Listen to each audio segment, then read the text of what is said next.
A one and a two and a chick-a-boom a chick. All right, everybody, welcome to Remodelers on the Rise. We have a repeat guest on the podcast today, Spencer Powell with Builder Funnel. Spencer, how are you doing? I'm doing excellent. How about you? I am doing well. Like we should have recorded that. We just had a very lovely 25-minute conversation, a variety of topics, and I should have been recording that. But one of the things we talked about was like, man, when you record video, when you push play, it still gives you butterflies. Here, I'm at episode whatever, and you've been recording podcasts. So just a reminder, remodelers, something you might hear from Spencer today is related to needing to create content, whether that's audio, whether that's video. If you got a little butterflies about doing it, I say that means you're actually up to something. You're actually doing something.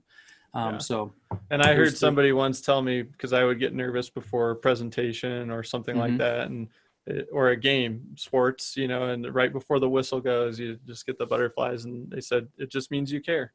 There you go. Otherwise, why else would you be nervous? Because if you don't care, then right, yeah, whatever. You wouldn't care about the outcome. So right, so live in a way that you do have butterflies. That's it could be a bumper sticker or something. That sounds like a meme. You should start one. Put your face on it, and Bailey, if you're listening to this, please create a meme of that. Yeah, perfect. With mine and Spencer's face on it. Yeah. And then one other little tidbit before we get to, there's 4 things we're going to cover today, but one other little tidbit. We were talking about kind of consistency and habits, and you've been if you follow Spencer on Facebook or Instagram, you'd be like, hey, he's pretty consistently in the gym, and you've been purposeful with almost accountability to yourself by posting that. But I said, dude, keep it up. And then something you told me reminded me of this quote that I saw the other day. And I was reading an article about this golfer named Joel Dahlman. And he, in the article, he said, greatness, actually, he was talking about kind of what a schmuck he was for the first, in his 20s. And he said, Nick Taylor, who never missed a class, he was talking about how he flunked out of college. He said, Nick Taylor, who never missed a class, at 20, understood what I'm only starting to realize at 30. Greatness in golf, or really anything, is about consistently making the right decisions day in and day out. There's a lot of truth in that. And then once you give me the punchline that you played off of at that of the slight edge, what's that about? Yeah, so there's a book called The Slight Edge, but he has this concept in there where he talks about almost everything is easy to do, but it's also easy not to do. So going to the gym, it's easy to just go to the gym once, put on your clothes and drive over there, but it's also very easy not to do.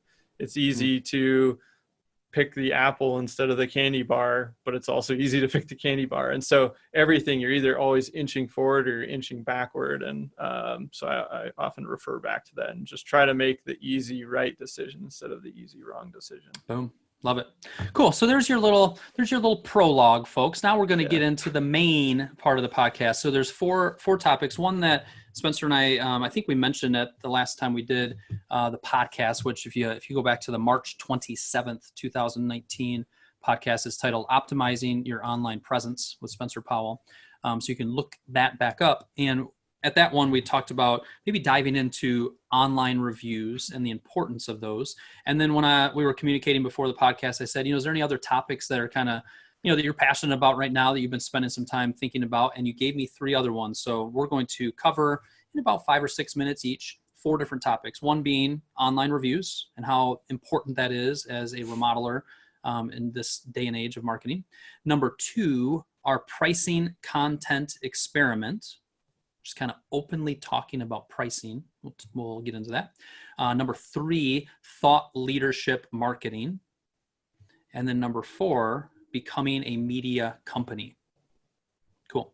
So number 1 is related to online reviews. What would you tell the millions of Remodelers on the Rise podcast? Do you have millions on your podcast, Spencer? Doesn't everybody, every time you listen to a podcast, they say there's millions of people listening. So what's the name of your podcast? We're more at thousands, not millions, but okay, we'll get there someday. Well, some of us might be at hundreds, but what's your podcast name, by the way? It's called Builder Funnel Radio. Builder Funnel Radio. You can find it on pretty much all the standard platforms. So Spotify, iTunes, whatever. Cool. So online reviews, what do you have to tell the remodelers listening to this about online reviews? Yeah, well, I definitely tell the millions listening that they're more important than you'd think. And, I think you see this online, or you see people like Kyle or myself saying, you really need to focus on your Google reviews or your house reviews or Facebook reviews. And then that just seems like a burden and a big chore. And you're like, why is it really worth it? I have to ask somebody, they have to create an account, they have to log in, they have to do all this, stuff. But as I was kind of thinking about this conversation you and I were going to have, it's one thing to just kind of say, hey, reviews are important, but I want to have a couple of stats that people have done some big time research on this stuff. And one of them that really actually shocked me and told me, gosh, they're even more important than I thought. And I think they're important.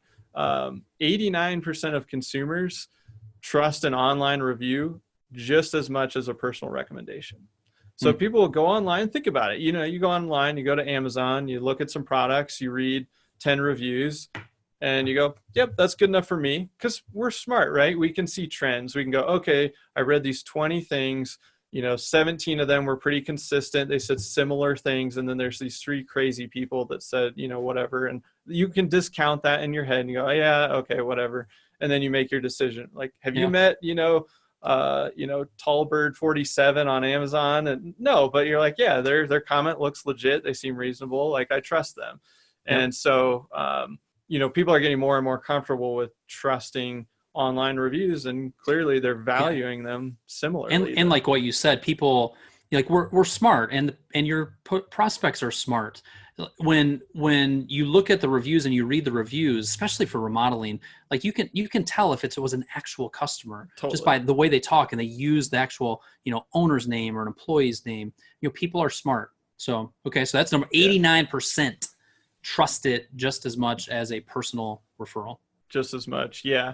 And, 90% of people will actually just read a review before they make a decision. And so, they're looking there. And so I think for me, the big one is, if you're not actively pushing to get reviews, typically the reviews you get are negative because people are more inclined to share about a negative experience. So although you might have like a 98% satisfaction rate, you have 2 online reviews and they're both negative because you haven't asked for the positive ones and pushed for it. And it is a pain, but it's the world we live in. It's something that we just have to recognize, that we have to play to that. Right. And if we're not being proactive with it, they're not going to as naturally happen. Right. Now, I heard this stat the other day that you just used 2 statistics, 89%, 90%. I heard that 62% of all statistics are made up. Well, and that is true. I'm trying to be in that kind of like 38% bucket, or okay. Did I do that right? Man, yeah. You did that math. You did that math very quickly. At least you didn't give me an odd number. I'm good with yes. you. So there you go. Yeah. So, but the other thing that you mentioned when you kind of rolled that out, you're like, people need to get reviews, and you mentioned Google, and I think you said House, and I think you said Facebook. Did you say that on accident, or is that really the order that you're seeing it? I would definitely prioritize Google, because Google is the one that's kind of archiving everything. When you think about SEO and your local ranking with your map profile on Google, then I have a tendency to think that those are going to be weighted a little heavier. Google says that they like all third-party review sites because they're really just trying to get an aggregate of this company, whatever it looks like, and all the reviews and what people are saying about it. But at the end of the day, they're probably still going to weight their own platform a little bit more. So I like to prioritize Google. And then I think it's a balancing act and a juggling act of the other platforms. So if you typically get inquiries on House, and that's a good platform for you, whether you're doing the paid or the free, like having positive reviews there probably helps you in their algorithm and their search. So if people are on House searching for somebody in your area, sure, that's going to help you there. Or as just somebody's doing their research, they're going to type in ABC remodeling, and they're going to see all these 4 different sites where there are reviews, and they're probably going to click on several of them. So it's important that you have a good star rating on all of them. And in a perfect world, they'd all be similar. You're 4.7, 4.6, 4.8 on all these, and people can go, okay, yeah, like this is consistent. Something I've been saying lately is like, get to 10, get to 12, get to 15, get to 20 on Google, and then worry about the rest. Like, get a good amount, on Google, because they are the 800-pound gorilla. They are the place that the majority of people are going to. Totally. So excellent reminders there. Frankly, if you're somebody that listens to my content, Spencer's content, and read about online marketing, you're probably a little bit sick of of hearing about reviews. But guess what? In 2022, in 2024, and 2028, Spencer and I are young men. We're going to continue to be talking about this. I know that it's just going to continue to become, to be a key part of your online presence. So I will leave you in this section with just 2 quick items. One, get your butt, search your website. So I'm sorry, search your business name. And do you know how many Google reviews you have? Like, just search it, find your listing. Are there any ones that you can leave a reply to? Google wants you to do that. Look and see just how many you have, and then pick up the phone, shoot a text. There's several clients that you have that you are very close with. I need a favor. Could you give me a Google review? I'm focusing this month and the upcoming month of November on getting 5 new Google reviews. Could you help me out with that? People are willing to help. And what I've seen, so I have pulled up on my screen, Innovative Builders and Remodelers, my client up in Rockford, Michigan. And Stu and I've been working with Stu for a long time, and Don is in the office. And when we were talking marketing on a one-on-one call a few weeks ago, we said, hey, Don, do you think you can get to 20 reviews by the end of the year? They were at like 6 or 7. And he said, yeah, I probably can. And then Stu piped up and said, I got $50 for you if you do it, Don. He knows Don's motivated. And then I got inspired and I said, Don, I'm matching the 50.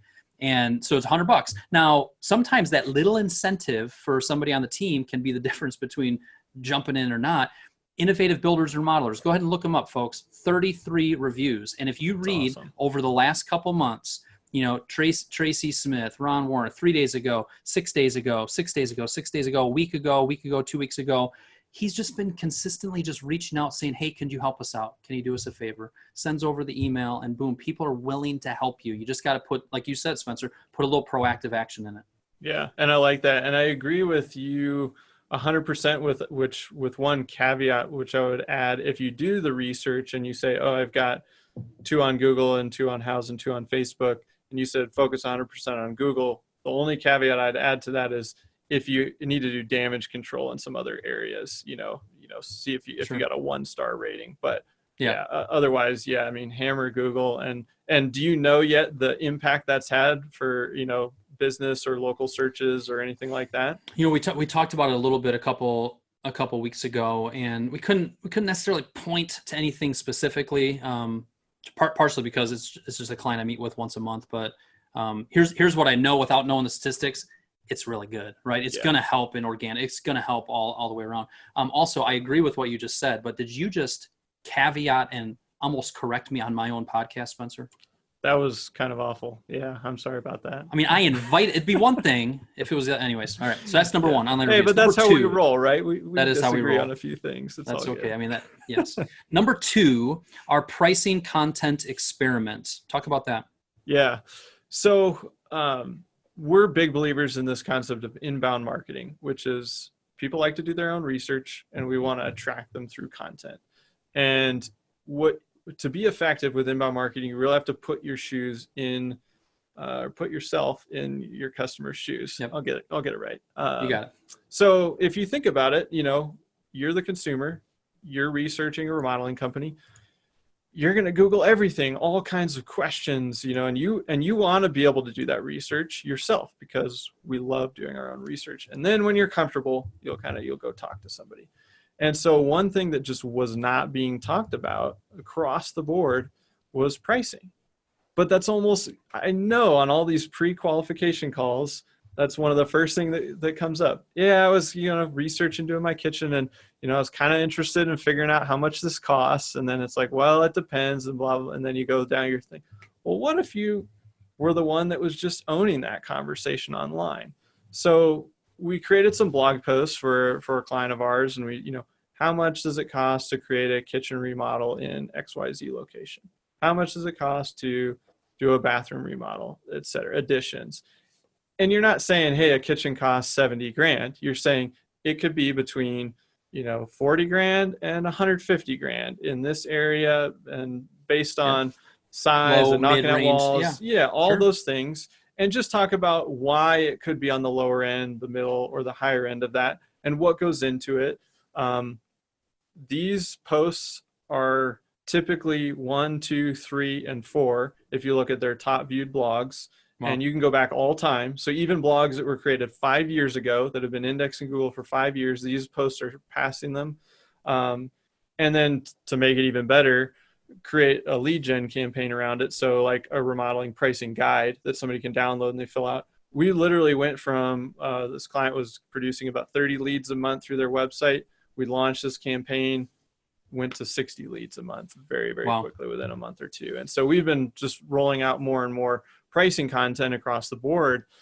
But what that told me was we can't shy away from topics that we feel like, oh, like I don't want my competitors to know, or, well, if I give them this information, like they're going to get scared away. You know what? If you only do project, like the lowest kitchen you want to do is 50 grand and you kind of, your sweet spot is 50 to 200 and you kind of talk about why kitchens cost that much and somebody's scared of 50 grand, you don't want them to call. They're you not don't, because you're wasting time. And so it acts as a pre-qualifier. Good marketing attracts the right ideal client and it repels the wrong client. And something like this can attract or repel for sure. Yeah. And so it started pulling in more of these people, and it, you know, sometimes local newspapers will pick up these articles because they're like, no one else is talking about it. It's super interesting. They'll link to it. That helps your website's SEO as well. And the content's super interesting on social when you share it, because you're like, oh, cost, great. I've always wanted to know. And so Google sees a lot of activity going to these pages, you know, time spent on the page, links going to the page, social shares going to the page. So although we're talking about pricing, and that was the experiment we did, the follow on to that is think about topics that, you know, people have previously been afraid to talk about online. And you're like, oh, I'm just going to save that for the sales process. Just put it online. People are going to Google it, and they might as well find the answer from you and not somewhere else. I was actually about to go back to that, because the way you started this whole thing was we're trying to put ourselves in their shoes. And what are they thinking? What are they wondering? What are they asking? And of course, they're wondering, how much is this going to cost? / guess what? They're watching HGTV. They're getting bad information. Like it's going to take $10,000 in 3 days, right? And that's the only info they have, right? Or you know, love and hate, Angie's List and House and whatnot. They're not really helping the conversation either. They're not being super realistic for their little pricing stuff. So it's either we bury our head in the sand and we ignore this, or we lean into it. I mean, a huge part, remodeler, of your job when you get a new prospect is to educate them, is to teach them, is to explain why it does in fact cost $72,000 for this kitchen, even though you may have started thinking it was going to be 32. You know, so the earlier and the better we teach them, there's nothing better than getting a lead through your website that has already gone to the cost of a kitchen remodel page, and maybe even on the contact form, maybe they even put their estimated budget in there. They're a more educated client at that time. So I would point just to a couple websites that people go to. Brian Sebring, he's a guy that's very willing to share. Sebring, SEBRING, designbuild.com. I'll just send you that one. Go to sebringdesignbuild.com and ask yourself this question. Why would Brian, a successful design build remodeler, feature under services, about, and then his next heading on his website is pricing guide? And he has built out a cost of kitchen remodel, kind of what you're describing, you know, large kitchen, medium kitchen, small kitchen. Here's the details related to it. He's featuring that. It's been very, very beneficial and helpful. Spencer, you're taking it even further and saying, not only can it be helpful for people that are on the website and to convert them into good prospects, this is helping people find your website and find you, you know, and by the way, this is one of the top viewed pages. So you're adding another layer of value for it. Yeah. And I mean, it just works across the board, because it starts with what somebody wants to know. And so they go to Google and they search that, and think about the way they search it too. It's, what does it cost to remodel a kitchen? You know, and oftentimes, what does it cost to remodel a kitchen in Seattle or in Denver or wherever they are? And the more hyper localized you can make it, then the more relevant it is and the more specific you can attract people. And so sure, maybe you want to get found by everybody in the US to visit your site, because that would help your site a little bit and you'd probably pick up some links. But at the end of the day, you want to get the right people to your site, and you want to get leads in the door, which is, you know, pull them in local and convert them. Yep, exactly. So is number 2, our pricing content experiment. I'll take just a quick preface here. This is a topic that is talked about quite a bit, and Spencer, you're in there too, on my private Facebook group, Remodelers Community. Something people are talking about and pushing other remodelers to do. There's over 600 good, solid, wonderful remodelers in there. So if you go to remodelerscommunity.com, you can request to join in there. Cool. You have a thought about that remodelers community? It's pretty good, isn't it? It's been good. Yeah, there's a lot of active discussion in there, and people post questions kind of on topics all over the board, and lots of people chime in. So I've gotten value out of it. Awesome. You should chime in more often. All right, I'll do that. Okay. I've gotten off Facebook. I need to get back on. It's not a terrible thing. You know, I took Facebook off my phone. And then I put it on there a couple of weeks ago because I needed to do a Facebook Live. And then it's been distracting me. Wouldn't you think? Wouldn't you know it? Yeah. All right. So number one was Google reviews. Number two, our pricing content experiment. Number three, thought leadership marketing. What's that about? Yeah. So I guess it's a little bit building on that concept of inbound marketing, but in thinking about some of the things that we're experimenting with, and you and I kind of were talking a little bit about this before we hit the record button, but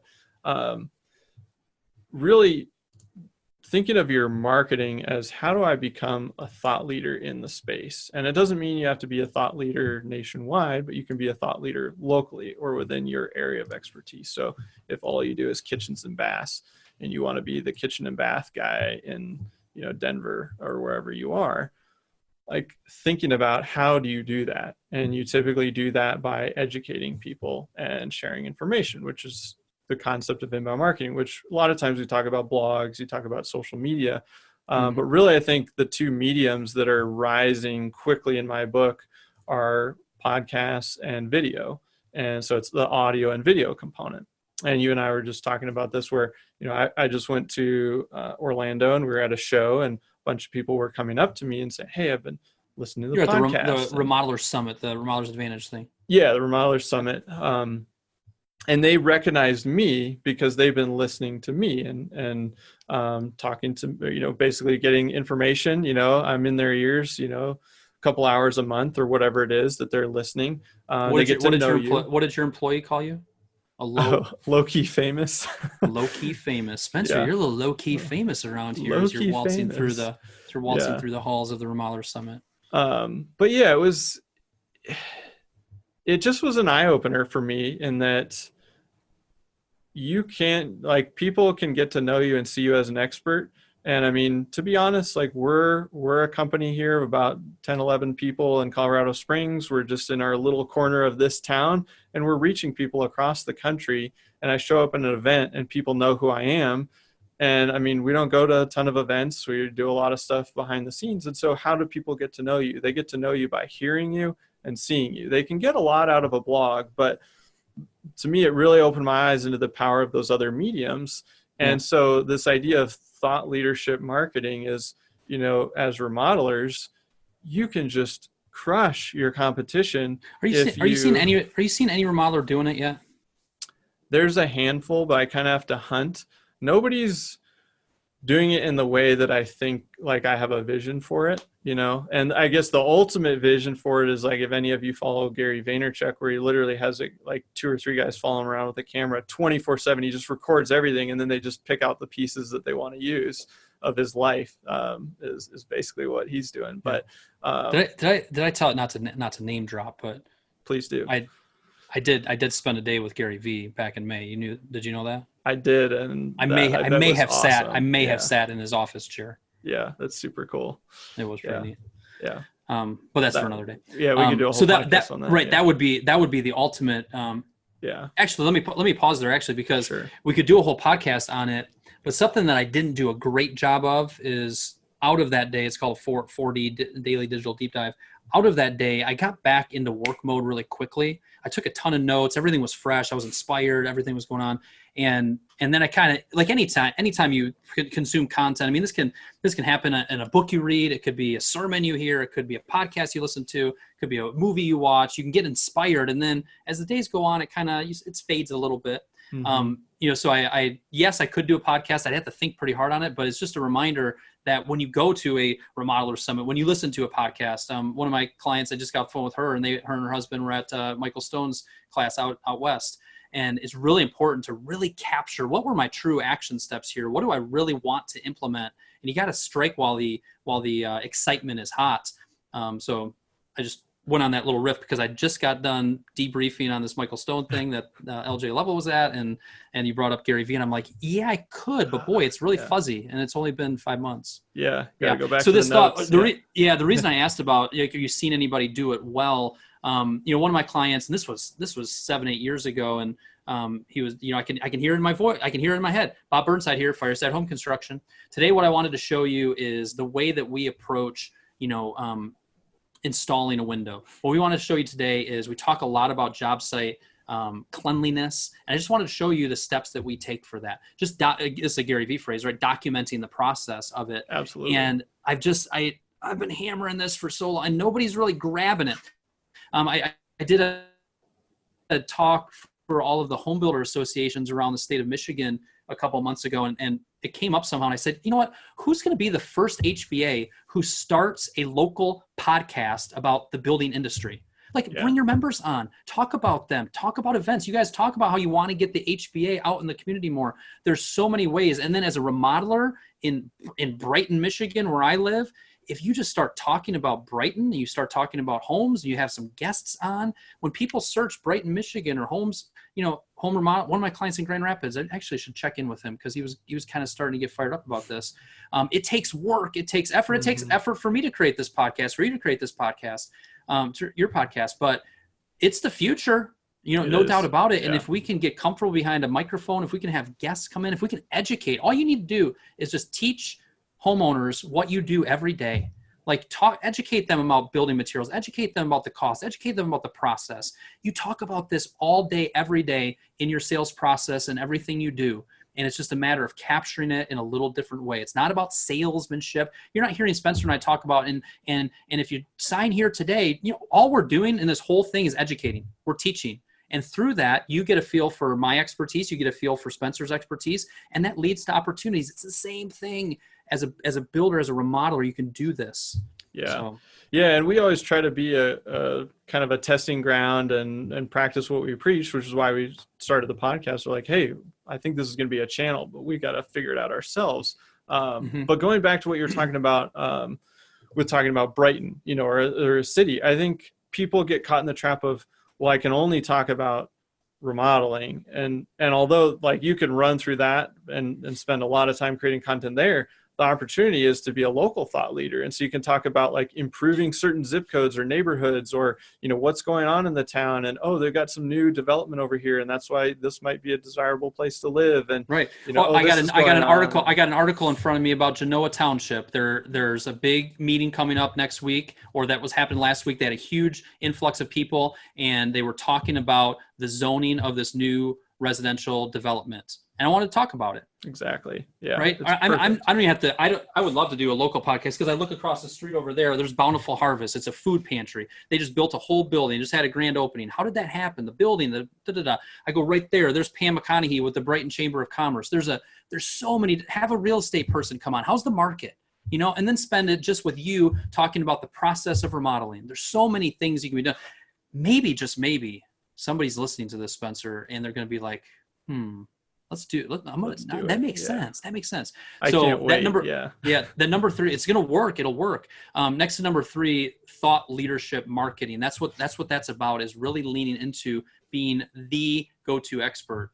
I think maybe one more thought on that would be, it's the equivalent. It's very similar to what a lot of remodelers have done, which is invest to be on an hour-long Q&A show about building on a Saturday morning. Right. We've heard that done. Take that concept and just make a podcast out of it. Or take your seminars you do in person and convert them into a podcast. Beautiful. Yeah. All right. So number 4 was becoming a media company, which I think is kind of piggybacking a little bit. Tell me. Yeah, a little bit.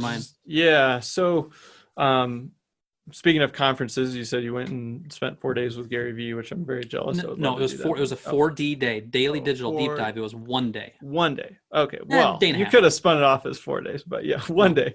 I'm still jealous. I would love to spend a day there, but we go to a conference in Boston every year. It's called the Inbound Conference, and it's typically a 4-day thing, and they bring in a ton of speakers. But one session resonated with me.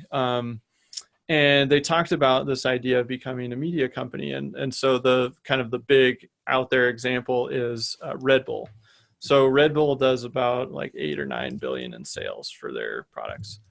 Red Bull Media House, you're probably familiar with some of their content if you have ever watched like the X Games or you see extreme sports, little clips. Their media division that creates all these videos, and they did the jump from outer space and all that kind of stuff. So that was actually quite captivating. I remember being distracted all afternoon on that. Exactly. So they produce 47 million in revenue, the media company. But the concept here is, what if you could turn your marketing expense into a revenue generator?